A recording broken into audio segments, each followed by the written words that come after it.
شروع اللہ کے نام سے جو بڑا مہربان نہایت رحم والا ہے۔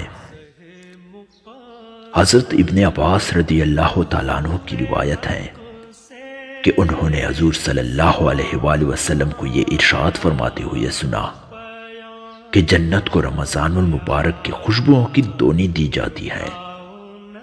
اور شروع سال سے آخر سال تک رمضان کی خاطر آراستہ کیا جاتا ہے۔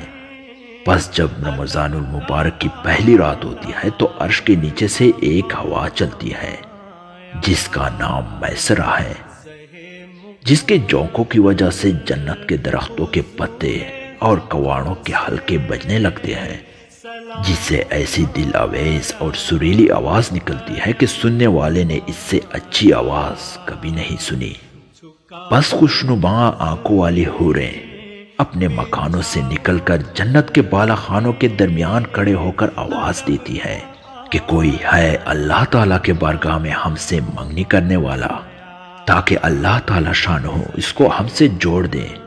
پھر وہی حوریں جنت کے دروغہ رضوان سے پوچھتی ہے کہ یہ کیسی رات ہے؟ وہ لبیک کہہ کر جواب دیتے ہیں کہ رمضان المبارک کی پہلی رات ہے۔ جنت کے دروازے محمد صلی اللہ علیہ وآلہ وسلم کی امت کے لیے آج کھول دیے گئے۔ حضور صلی اللہ علیہ وآلہ وسلم نے فرمایا کہ حق تعالی شانہ رضوان سے فرما دیتے ہیں کہ جنت کے دروازے کھول دے، اور مالک جہنم کے دروغے سے فرما دیتے ہیں کہ احمد صلی اللہ علیہ وآلہ وسلم کی امت کے روزے داروں پر جہنم کے دروازے بند کر دے، اور جبرائیل علیہ السلام کو حکم ہوتا ہے کہ زمین پر جاؤ اور سرکش شیاطین کو قید کرو اور گلے میں توق ڈال کر دریا میں پھینک دو کہ میرے محبوب محمد صلی اللہ علیہ وآلہ وسلم کی امت کے روزوں کو خراب نہ کریں۔ نبی کریم صلی اللہ علیہ وآلہ وسلم نے یہ بھی ارشاد فرمایا کہ حق تعالی شانہ رمضان کے ہر رات میں ایک منادی کو حکم فرماتے ہیں کہ 3 مرتبہ یہ آواز دے کہ ہے کوئی مانگنے والا جس کو میں عطا کروں، ہے کوئی توبہ کرنے والا کہ میں اس کی توبہ قبول کروں، کوئی ہے مغفرت چاہنے والا کہ میں اس کی مغفرت کروں۔ کون ہے جو غنی کو قرض دے، ایسا غنی جو نادار نہیں، ایسا پورا پورا ادا کرنے والا جو ذرا بھی کمی نہیں کرتا۔ حضور صلی اللہ علیہ وآلہ وسلم نے فرمایا کہ حق تعالی شانہ رمضان میں روزانہ افطار کے وقت ایسے 10 لاکھ آدمیوں کو جہنم سے خلاصی مرمت فرماتے ہیں جو جہنم کے مستحق ہو چکے تھے۔ اور جب رمضان کا آخری دن ہوتا ہے تو یکم رمضان سے آج تک جس قدر لوگ جہنم سے آزاد کیے گئے تھے ان کے برابر اس ایک دن میں آزاد فرماتے ہیں۔ اور جس رات شب قدر ہوتی ہے تو حق تعالی شانہ حضرت جبرائیل علیہ السلام کو حکم فرماتے ہیں، وہ فرشتوں کی ایک بڑی لشکر کے ساتھ زمین پر اترتے ہیں، اور ان کے ساتھ ایک سبز جھنڈا ہوتا ہے جس کو کعبے کے اوپر کھڑا کرتے ہیں۔ حضرت جبرائیل علیہ السلام کے 100 بازو ہیں،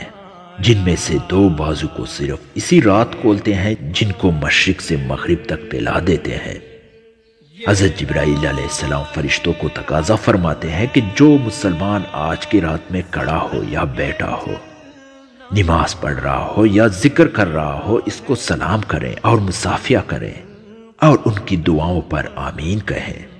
صبح تک یہی حالت رہتی ہے۔ جب صبح ہو جاتی ہے تو جبرائیل علیہ السلام آواز دیتے ہیں، اے فرشتوں کی جماعت، اب کوچ کرو اور چلو۔ فرشتے حضرت جبرائیل علیہ السلام سے پوچھتے ہیں کہ اللہ تعالیٰ نے احمد صلی اللہ علیہ وآلہ وسلم کی امت کے مومنوں کی حاجتوں اور ضرورتوں میں کیا معاملہ فرمایا؟ وہ کہتے ہیں کہ اللہ تعالیٰ نے ان پر توجہ فرمائی اور ان 4 شخصوں کے علاوہ سب کو معاف فرما دیا۔ صحابہ رضی اللہ تعالیٰ عنہ نے پوچھا، یا رسول اللہ وہ 4 شخص کون ہیں؟ ارشاد ہوا، ایک وہ شخص جو شراب کا عادی ہو، دوسرا وہ شخص جو والدین کی نافرمانی کرنے والا ہو، تیسرا وہ شخص جو قطع رحمی کرنے والا اور ناتا توڑنے والا ہو، چوتھا وہ شخص جو کینہ رکھنے والا ہو اور آپس میں قطع تعلقی کرنے والا ہو۔ پھر جب عید الفطر کی رات ہوتی ہے تو اس کا نام آسمانوں پر لیلۃ الجائزہ، انعام کی راتوں سے لیا جاتا ہے۔ اور جب عید کی صبح ہوتی ہے تو حق تعالی شانہ فرشتوں کو تمام شہر میں بھیجتے ہیں، وہ زمین پر اتر کر تمام گلیوں اور راستوں کے سروں پر کھڑے ہو جاتے ہیں اور ایسی آواز سے جس کو جنات اور انسان کے سوا ہر مخلوق سنتی ہیں پکارتے ہیں، اے محمد صلی اللہ علیہ وآلہ وسلم کی امت، اس کریم رب کی بارگاہ کی طرف چلو جو بہت زیادہ عطا کرنے والا ہے اور بڑے بڑے قصور کو معاف فرمانے والا ہے۔ پھر جب لوگ عیدگاہ کی طرف نکلتے ہیں تو حق تعالی شانو فرشتوں سے دریافت فرماتے ہیں، کیا بدلہ ہے اس مزدور کا جو اپنا کام پورا کر چکا ہو؟ وہ عرض کرتے ہیں کہ ہمارے محبوب اور ہمارے مالک، اس کا بدلہ یہی ہے کہ اس کی مزدوری پوری دی جائے۔ تو حق تعالی شانو ارشاد فرماتے ہیں، اے فرشتوں، میں تمہیں گواہ بناتا ہوں، میں نے ان کو رمضان کے روزوں اور تراویح کے بدلے میں اپنی رضا اور مغفرت عطا کر دی۔ اور بندوں سے خطاب فرما کر ارشاد ہوتا ہے کہ اے میرے بندو، مجھ سے مانگو، میری عزت کی قسم، میری جلال کی قسم، آج کے دن اپنے اس اجتماع میں مجھ سے اپنی آخرت کے بارے میں جو سوال کرو گے عطا کروں گا، اور دنیا کے بارے میں جو سوال کرو گے اس میں تمہاری مصلحت پر نظر کروں گا۔ میری عزت کی قسم، جب تک تم میرا خیال رکھو گے میں تمہاری لغزشوں پر ستاری کرتا رہوں گا اور ان کو چھپاتا رہوں گا۔ میری عزت کی قسم اور میری جلال کی قسم، میں تمہیں مجرموں اور کافروں کے سامنے رسوا اور فضیحت نہ کروں گا۔ بس اب بخشے بخشائے اپنے گھروں کو لوٹ جاؤ، تم نے مجھے راضی کر دیا اور میں تم سے راضی ہو گیا۔ بس فرشتے اس اجر و ثواب کو دے کر جو اس امت کو افطار کے دن ملتا ہے خوشیاں مناتے ہیں اور کھل جاتے ہیں۔